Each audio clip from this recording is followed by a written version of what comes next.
Kashmir files film आपने देखी होगी। इस फिल्म में हिंदू समाज के एक मनोविज्ञान को बहुत ही प्रभावी तरीके से दिखाया गया है। अनुपम खेर ने पंडित पुष्कर नाथ की भूमिका निभाई है। वे दिल्ली के एक रिफ्यूजी कैंप में अपने पोते के साथ रहते हैं। वे उन लाखों हिंदुओं में से हैं जिन्हें कश्मीर में अपना घर बार छोड़कर अपने ही देश में शरणार्थी बनकर रहना पड़ रहा है। पंडित पुष्कर नाथ अपने पोते को पढ़ाते लिखाते हैं, उसे इस योग्य बनाते हैं कि वो अपने विश्वविद्यालय की स्टूडेंट यूनियन का नेता बन जाता है। लेकिन पंडित पुष्कर नाथ अपने पोते को कभी नहीं बताते कि वे उसके साथ क्यों एक छोटे से रिफ्यूजी कैंप में रह रहे हैं। उसके माता पिता को किसने मारा, किसने उससे उसका बचपन छीन लिया। कोई निर्दोष समाज हो या व्यक्ति, हम जब भी किसी सामूहिक घृणा से उपजे अत्याचार का शिकार बनते हैं, स्वयं को एक प्रकार के खोल में बंद कर लेते हैं। किसी से बात नहीं करते, किसी को अपनी पीड़ा नहीं बताते। धीरे धीरे चुपचाप जो भी बचा खुचा है उसे सहेजते हैं ताकि एक दिन फिर से पैरों पर खड़े हो सकें। उन्हें लगता है कि यदि बीती बातों को मन में रखा तो आगे नहीं बढ़ पाएंगे। भारत पर इस्लामी आक्रमणों के समय भी बिल्कुल ऐसा ही देखने को मिला। लोगों ने बहुत कुछ सहा, अपने मंदिरों का विध्वंस देखा, जिंदा रहने के लिए जजिया दिया, लेकिन उसके बारे में बहुत कम बात की। उनका सारा ध्यान स्वयं को बचाने पर था। ऐसा ही गोवा में भी हुआ। कैथोलिक ईसाइयों ने इंक्विजिशन के नाम पर हिंदुओं के साथ जो कुछ किया, वैसा विश्व के इतिहास में बहुत कम देखने सुनने को मिलता है। वहां भी हिंदुओं ने मौन धर लिया, आने वाली पीढ़ियों को कुछ बताया ही नहीं। अब लोग यहां वहां बिखरी कहानियों को बटोर रहे हैं। ऐसी कहानी अंग्रेजों के शासन के अत्याचारों की है। उसके बाद भारत के विभाजन के बाद लाखों परिवार विस्थापित हुए। आज वे भारत के विभिन्न क्षेत्रों में रहते हैं। उनकी वर्तमान पीढ़ी के लोग भी नहीं जानते कि उनके बाप दादाओं ने कितना कठिन समय देखा है। सरकारों द्वारा उनके इतिहास को मिटाने का यथासंभव प्रयास किया गया, लेकिन उन विस्थापित हिंदू परिवारों ने स्वयं भी अपने बच्चों को बहुत कुछ नहीं बताया। गांधी हत्या के बाद महाराष्ट्र में ब्राह्मणों के नरसंहार के समय भी यही हुआ। हमने बहुत साहित्य नहीं रचा क्योंकि हम यहूदियों की तरह एट्रोसिटी लिटरेचर नहीं लिखते थे। जो कुछ भी हुआ सह लिया। वर्ष 2004 से 2014 तक सोनिया गांधी ने हिंदुओं पर फिर से वही औपनिवेशिक बर्बरता थोपने का प्रयास किया। हिंदुओं के सबसे बड़े धर्मगुरु शंकराचार्य को अपराधियों की तरह जेल में बंद करवाया। पूरी धार्मिक व्यवस्था को तहस नहस करने का प्रयास किया।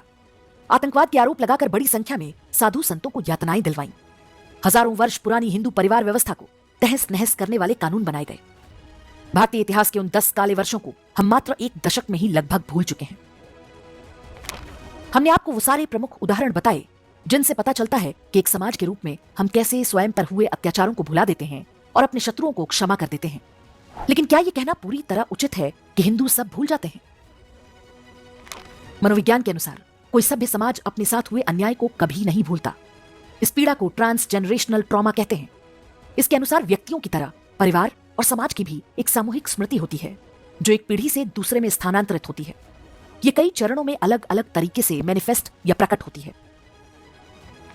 प्रसिद्ध मनोवैज्ञानिक रजत मित्रा ने कश्मीरी पंडितों पर हुए इस्लामी अत्याचार पर द इन्फिडल नेक्स्ट डोर नामक पुस्तक लिखी है। वे बताते हैं कि इतिहास में अत्याचार झेलने वाला कोई समाज पहले ये मानने से इनकार करता है कि उसके साथ कुछ गलत हुआ, लेकिन वो पीड़ा उसके अवचेतन में बहुत गहराई तक बैठी रहती है। वो उसके व्यवहार और व्यक्तित्व को प्रभावित करती है। भले ही वो अपने बच्चों को इस बारे में ना बताएं, लेकिन वो पीड़ा एक पीढ़ी से दूसरी पीढ़ी तक स्थानांतरित होती रहती है। ये क्रम तब तक जारी रह सकता है जब तक इस पीड़ा का कोई तार्किक हल या समाधान नहीं निकाला जाए। सैकड़ों वर्षों की गुलामी और विभाजन में हुए नरसंहार के बाद भारत जब स्वतंत्र हुआ, तब भी समाज की पीड़ा का कोई हल या समाधान निकालने के प्रयास नहीं किए गए। उल्टा हमें सेक्युलरिज्म और भाईचारे की घुट्टी पिलाई जाने लगी। उन्हीं लोगों के साथ सह अस्तित्व पर जोर दिया जाने लगा जिनकी आसमानी किताब हमारे अस्तित्व को ही नहीं मानती।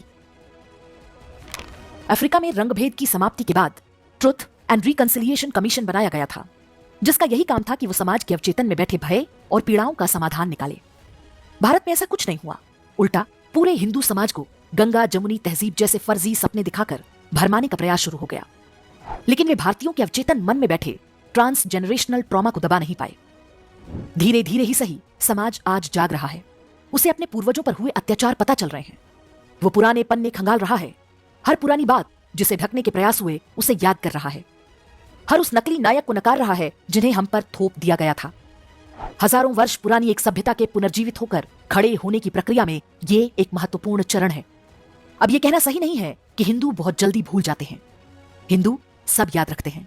इसका सबसे बड़ा सबूत यही है कि हम आज भी अपनी संस्कृति के मान बिंदुओं के लिए संघर्षरत हैं।